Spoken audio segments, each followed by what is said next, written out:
ఉదయాచుని అది పండిన తీయని పంటను శూన్యమండలము పట్టితి కాదని తన దేహం నాటున రవి మరుగై జనము చీకటై అది అమరేంద్రుడు గమనించి తన అధిరావణమధిరోహించి ఆంజనేయుని సమీపించి తన పక్షాన్ని హనును విసరగా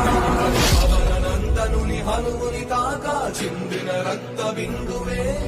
విద్యుద్వేగంతో భరణీశ్వరి వంగ కడలిలో చచ్చి కడలి అట్టడుగున గల శ్రీ అంగ శుద్ధి గర్భం